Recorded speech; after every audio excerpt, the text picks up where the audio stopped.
Good morning বন্ধুরা, দেখতে পাচ্ছ সকাল সকাল ঘুম থেকে উঠেছি আর ভাগ্নির বায়না ধরেছে তার চুল নাকি রোল করে দিতে হবে। আর ভাগ্নি কিন্তু সাজুগুজু করতে ভীষণই ভালোবাসে, তোমাদেরকে তো বলেছি। আর দেখেওছো কত সাজা বাজার জিনিস যে নিয়ে এসেছে বাড়ি থেকে, কি বলবো তোমাদের। আরও দেখতেই পারবে, আরও কত কিছু যে বের করবে সেটা তো অবশ্যই দেখতে পারবে তোমরা, আর তোমাদেরকে দেখাবো। আর আজ হচ্ছে দোলযাত্রা, ঠাকুরকে তো রং দিতে হবে। আর ভাগ্নিকে চুলগুলো রোল করে দিয়ে বাড়ি গিয়ে স্নান করে তারপর দেবো পুজো। আর ঠাকুরকে রং দিতে হবে আজকে। আর এই ফুলগুলো নিয়ে এসেছি আর সেগুলোই বের করছিলাম। আর মা রঙগুলো নিয়ে এসছে, এগুলোর মধ্যে রং রয়েছে। আর ঠাকুরের পায়ে রং দিতে হবে। আর আমার পুজো কিন্তু দিয়ে দিয়েছি, পুজো দেওয়া হয়ে গিয়েছে। আর ঠাকুরকেই এখন রং দিব, সেই রঙগুলোই একটু দেখিয়ে নিলাম কী কী রং নিয়ে এসছে মা। তারপরে ঠাকুরকে দিলাম রং, ঘরে আবির দেওয়া হয়ে গিয়েছে ঠাকুরকে। আর এখন আসলাম বাইরে, তুলসী তলায় আবির দিতে হবে।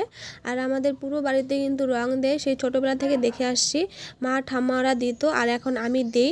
তারপরে আমার রং দেওয়া হয়ে গিয়েছে পুরো বাড়িতে। তারপরে আসলাম একটু বাগানে, তোমাদেরকে দেখিয়েছিলাম যে ডাল লাগিয়েছিলাম, সেই ডাল কিন্তু হয়ে গিয়েছে, গাছে ডাল ধরেছে, ঠিক আছে, তোমরা দেখতেই পাচ্ছ। আর অনেক ডাল হয়েছে কিন্তু, আর এগুলো কদিন পরে পারবো। আর পুজো দিয়ে তারপরে আসলাম বুনুদের বাড়ি। আর এসে দেখি ভাগ্নি তো একা একা রং খেলা শুরু করে দিয়েছে, কি বলবো। দেখেছো একদম চোখে মুখে একদম রং লাগিয়ে কি একাকার করে দিয়েছে। ওকে কিন্তু কেউ রং লাগায়নি, ও একা একাই রং খেলছে, ঠিক আছে। আর রং আমি বলেছি যে পরে লাগাবো, পরে কি করছে, ও ধুয়ে ফেলছে রং আর এখন স্নান করবে, তাই আমাকে বলছিল। আর আমি বলেছি যে একা একা রং খেলছে, ওগুলোই আমাকে বলছিল। তারপরে ও স্নান করা হয়ে গিয়েছে, তারপরে বসে পড়েছে মাসির মানে আমার বুনুর যে সাজা বাজার জিনিস রয়েছে সেগুলোই নিয়ে বসেছে।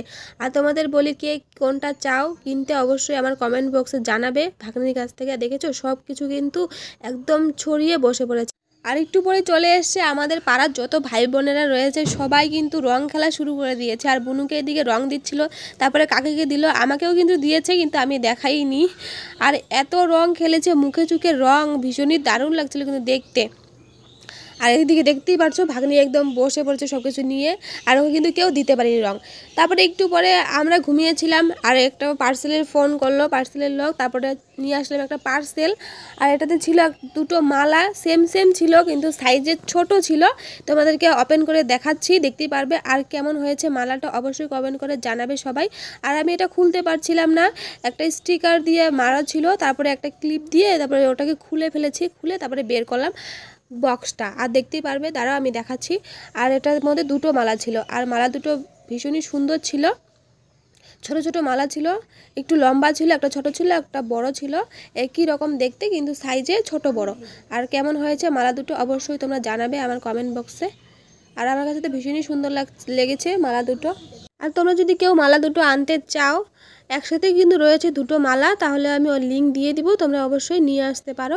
আর এখানে কিন্তু কানের দুলও ছিল, কানের দুলগুলো ভালোই ছিল, ভীষণই সুন্দর ছিল, আর সেগুলোই দেখছিলাম। আর বুনুরাও বলছিল ভীষণই সুন্দর ছিল। আর দুটো মালা কিন্তু একসাথেই, ঠিক আছে। আর বেশি দামও না, মাত্র 180 টাকা নিয়েছে। আর মালা দুটো কেমন হয়েছে অবশ্যই সবাই কমেন্ট বক্সে জানাবে, ঠিক আছে। আর তোমরা যদি কেউ আনতে চাও, আমি তো বলে দিলাম, লিঙ্ক দিয়ে দিব, অবশ্যই নিয়ে আসতে পারো। তারপরে একটু পরে দেখি বাড়ি ভর্তি করে বুনুদের বাড়িতে উই পোকা উঠেছে, ঠিক আছে। আর কার কার বাড়িতে বেরিয়ে পড়েছে উই পোকা অবশ্যই কমেন্ট করে জানাবে। আর দেখতেই পাচ্ছ মাসি আর ভাগ্নির আদর শুরু হয়ে গিয়েছে। বুনু ভাগ্নির জন্য ম্যাগি বানিয়ে নিয়ে এসেছে, আর সেটাই গরম, আর বুনুটা ঠান্ডা করে দিচ্ছিল। আর ভাগ্নি বলছিল হয়েছে খেতে পারবো। ভাগ্নি ম্যাগি খেয়ে বানাবে রিলস। আর আমিও ভিডিওটা এখানে শেষ করছি। যদি ভালো লেগে থাকে অবশ্যই লাইক কমেন্ট শেয়ার তো করবে, আর সাবস্ক্রাইব করতে ভুলবে না। চলো দেখা হচ্ছে একটা নেক্সট ব্লগ।